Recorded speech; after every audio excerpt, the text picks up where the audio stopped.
We all know that science can change on different topics. Occasionally, we're gonna have to revisit old video topics we've done in the past and give you guys the most recent and up-to-date information. This video was brought to my attention after I received this comment on a video about basic tips, and one of those tips was proper rep ranges. Now, if you're not familiar with Jeff Nippard, Dr. Milo Wolf, or Dr. Mike Israetel, they are three of my favorite content creators and three of the best science-based fitness creators on YouTube. So I thought this would be a great topic to make a video on.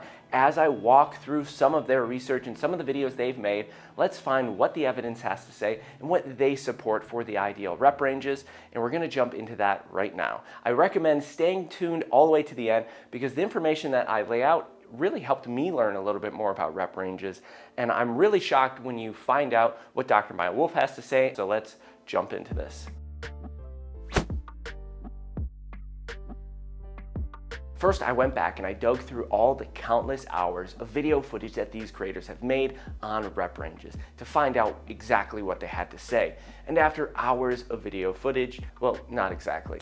I just typed in their names and added rep ranges and watched the few videos that popped up. And the first person we'll look at is Jeff Nippard. Jeff Nippard makes great content that's really easy to understand, and he does a good job of being entertaining while being educational. Any of the videos I'm gonna source today will be linked down below, so if you guys are interested in watching, you can see their content there. I'll be honest, looking through Jeff's content, there wasn't a lot that's newer on rep ranges, but I did find one video that added some context here. Jeff did a video where he critiqued Sam Sulek's workouts, and he looked at Sam's rep ranges, and he found that 11% of Sam's reps were between 0 and 3, 40% were between 4 and 7, 40% between 8 and 12, and 9% were 13 plus reps. And what did Jeff have to say about this? So clearly the majority of his training is coming from a moderate rep zone from 4 to 12 reps, and for hypertrophy, I think this is great. Okay, so Jeff seems to support that idea that 4 to 13 reps is a good range for hypertrophy. But there also is another video that adds a little bit more context. And this is from Jeff's video on junk volume, and he had to say this. And the last type of junk volume that I want to quickly mention is ultra high rep sets. So anything upwards of 40 to 50 reps. And similar to so-called easy sets, it isn't that ultra high rep sets don't do anything, they're just far from optimal. Research shows that you can train too light even if you go to failure, and that cutoff seems to be somewhere in the range of 20% of your 1 rep max. So if you're regularly doing sets in the range of 50 plus reps, you'd be a lot better off simply increasing the weight and getting down below 30 reps or so. Now that sounds pretty intense. I think we need a little bit more information here, and I think this is where we're gonna turn to Dr. Mike Israetel. All right, Dr. Mike is another very entertaining individual. He has a no BS approach, and honestly, seems like a guy I wouldn't ever wanna get on his bad side. But to the content. So Dr. Mike Israetel went on a podcast hosted by someone by the name of Aaron Alexander. I'll link that clip down below as well, but they had a pretty straightforward answer here.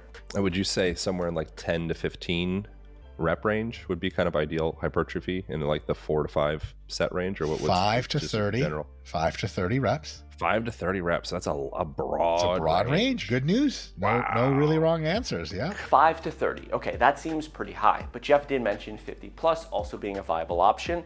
And I think what starts to come to light here is that the ideal rep range doesn't really exist quite as much as we might have thought. This might be pointing to the other factors like pushing hard and close to failure being more important than the actual 7 to 10 reps or 12 to 15 that you select. But one other clip really stood out to me here, and I think this kind of puts this into context, and of course, leave it to the fitness guys to get all philosophical, but I really like this clip here.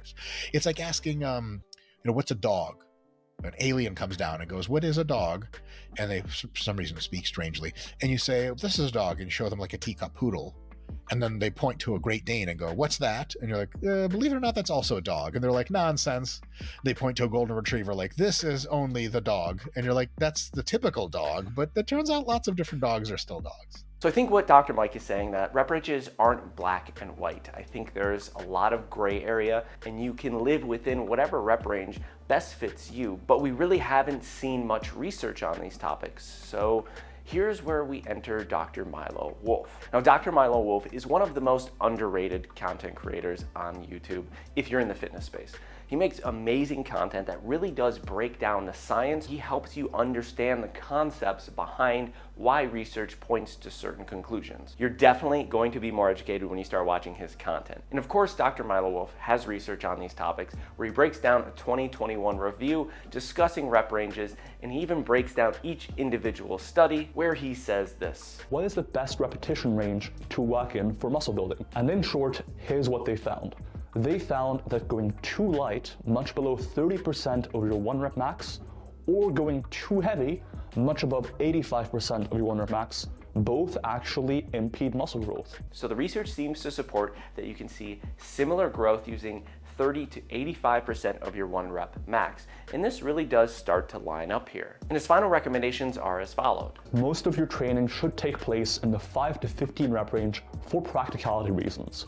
It's quite difficult to push yourself close to or to failure when you go much above 30 or 40 reps per set. But you should still include some higher rep training to get a variety of rep ranges in when you're potentially dealing with some pain, when you have a limited load available, or if you simply enjoy it. So it looks like you're not going to lose out on your hypertrophy if you go to 16 reps and you were supposed to stop at 15. That's not the case. As long as you're pushing hard, it shows that you can have similar results stopping at 15, stopping at 20, stopping at 25, but there seems to be some reasons why we might not want to do a ton of high rep sets. Now, this was talked about in their videos. When hitting high rep sets, it can add a lot of fatigue and it can take a lot of time to recover in between sets. Where if I'm hitting a set of 10 to 15 reps, my recovery period is a little bit lower and I might only have to wait 2 to 3, maybe 4 minutes, and I can get through my workouts a little bit faster. But hold on, I do also have to add this. These rep ranges are for hypertrophy. So if your goal isn't muscle growth and it's trying to optimize strength, then heavy loads with lower reps will still be the best suited option. Of course though, with some context, you still can get stronger using lighter loads.